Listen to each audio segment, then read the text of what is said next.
Assalamualaikum warahmatullahi wabarakatuh. Jumpa lagi dengan saya, Bu Muti, di pembelajaran fisika. Kali ini kita akan coba bahas dan pelajari apa itu suhu dan pemuaian. Suhu dan pemuaian ini terdapat pada bab yang baru, yaitu bab suhu dan kalor beserta perpindahannya. Kan tetapi, pada kesempatan kali ini kita belum bisa membahas tentang apa itu kalor dan perpindahannya ya teman-teman. Jadi kita bahas dua subbabnya, subbahasannya. Nah, silakan teman-teman simak video berikut penjelasan saya, semoga bisa dipahami. Bismillahirrahmanirrahim. Assalamualaikum warahmatullahi wabarakatuh. Kali ini kita akan coba belajar tentang suhu, pemuaian, kalor, dan perpindahannya. Ya teman-teman, kita sudah masuk bab baru. Namun pada kesempatan kali ini kita akan mencoba mempelajari tentang suhu dan pemuaian. Teman-teman, apa itu suhu? Suhu adalah derajat panas suatu benda. Nah, untuk derajatnya ini ada di beberapa negara menggunakan skala-skala yang berbeda. Ada yang menggunakan skala Reaumur dan Fahrenheit. Nah, sudah kita ketahui di negara kita menggunakan termometer berskala Celcius. Akan tetapi untuk pembelajaran fisika, satuan internasional dari suhu itu sendiri dinyatakan dalam bentuk Kelvin, gitu ya teman-teman. Di sini sudah saya buatkan skala dari 4 termometer yang berbeda. Yang pertama yaitu Celcius, kedua Reaumur, ketiga Fahrenheit, dan keempat Kelvin. Nah, untuk skala Celcius, titik lebur es nih yang di bawah atau titik beku.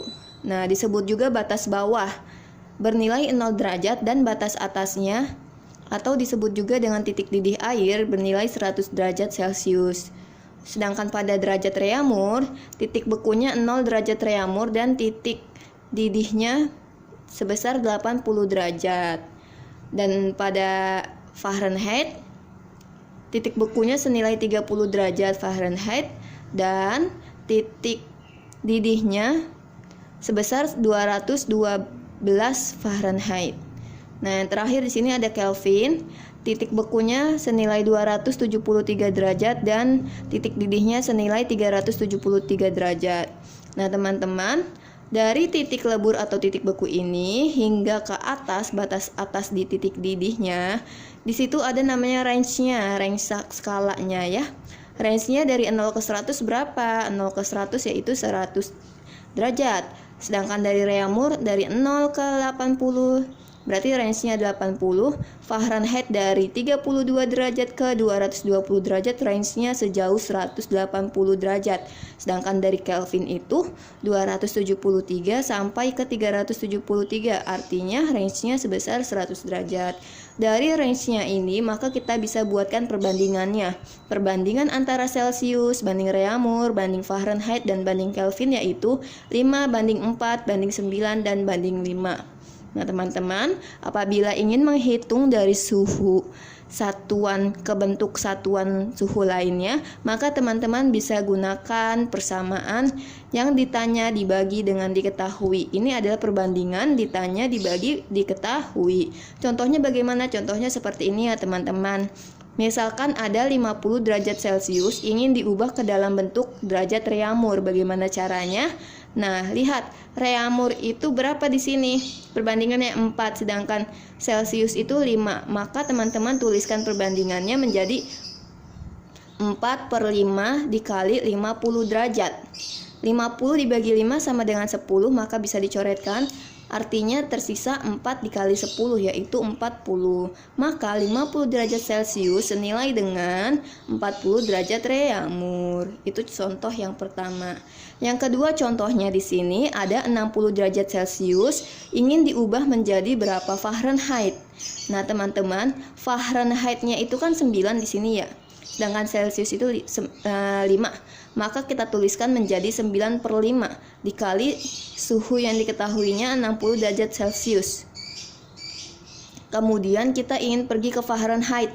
Nah, dari Celcius ke Fahrenheit ini ada 32 perbedaannya menjadi plus 32 teman-teman. Nah, artinya dari Celcius ingin ke Fahrenheit ujungnya ditambahkan 32. Bagaimana cara berhitungnya? Coba kita lihat di sini ya. 9/5 dikali 60 derajat. yang dikerjakan terlebih dahulu. 60 dibagi 5 sama dengan 12, maka 9 dikali 12 senilai dengan 108. Selanjutnya 108 ditambah 32, hasilnya menjadi 140 derajat Fahrenheit. Oh, ternyata 60 derajat Celcius itu senilai dengan 140 derajat Fahrenheit. Yang selanjutnya ada contoh seperti ini. 122 derajat Fahrenheit ingin diubah menjadi derajat Reaumur. Reaumur itu kan 4, Fahrenheit itu 9, maka kita tuliskan perbandingannya menjadi 4/9 dikali dalam kurungnya suhu yang diketahui 122. Ingat, dari Fahrenheit itu kan mulainya 32, sedangkan kita ingin ke Reaumur yang mulainya di angka 0, maka dikurangi 32 di sini ya.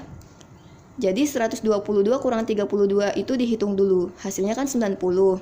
Selanjutnya baru dihitung dengan perbandingannya. 4/9 dikali 90. 90 dibagi 9 bisa dicoret ya teman-teman, senilai dengan 10. Maka 4 dikali 10 sama dengan 40. Oh, ternyata 120 derajat Fahrenheit itu senilai dengan 40 derajat Reaumur. Di sini saya akan coba membahas tentang pemuaian. Pemuaian itu dibagi menjadi 3. Pemuaian yang dapat terjadi pada zat padat, zat cair, dan zat gas. Teman-teman tahu nggak pemuaian yang dapat terjadi pada zat padat, zat cair, dan zat gas? Teman-teman tahu nggak sih apa itu pemuaian? Pemuaian adalah bertambah panjangnya suatu benda karena adanya perubahan suhu. Contohnya seperti ini teman-teman. Misalkan ada batang logam, kita panaskan dengan api. Lama-kelamaan batangnya menjadi bertambah panjang. Nah, ini adalah pertambahan panjang yang dialaminya, yang disebut delta L. Ini ada kejadian yang disebut pemuaian panjang. Dari delta L ini ternyata bisa dihitung panjang perubahannya itu berapa, alias perubahan panjangnya sama dengan panjang mula-mula dikali koefisien muai panjang dikali perubahan suhu. Dituliskan seperti ini ya persamaannya. Delta L sama dengan L0 dikali alfa dikali delta T. Nah, di sini juga ada rumus lainnya, atau L sama dengan L0 dikali dalam kurung 1 ditambah alfa dikali delta T. Ini untuk persamaan lainnya ya teman-teman. Untuk perbedaannya saat kapan kita memakai persamaan yang atas dan saat kapan kita memakai persamaan yang bawah, teman-teman silakan dibaca kembali buku paketnya ya. Kemudian bagaimana jika bentuknya luas? Untuk menghitung luas, seperti luas persegi gitu, bendanya bentuknya persegi, maka dia bisa juga loh mengalami pemuaian yang disebut pemuaian luas ya. Kalau pemuaian luas itu berarti dia terdiri dari 2 dimensi, memiliki panjang dan lebar. Perbedaannya dengan pemuaian panjang, dia hanya memiliki sisi panjang, hanya terdiri dari 1 dimensi. Nah, karena dia terdiri dari 2 dimensi, maka koefisien betanya didapat dari 2 kalinya alfa, karena 2 dimensi, 2 dikali koefisien panjang. Nah, bagaimana untuk menghitung delta A-nya atau pertambahan panjang? Nah, delta A pertambahan luas, mohon maaf ya.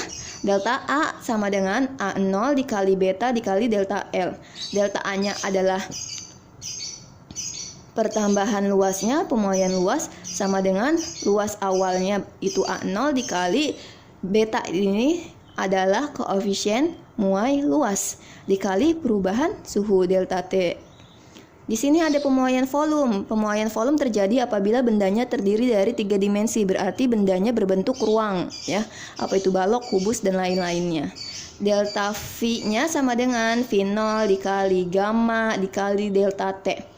Jadi teman-teman gampang sekali untuk mengingatnya, bukan untuk menghafalnya ya.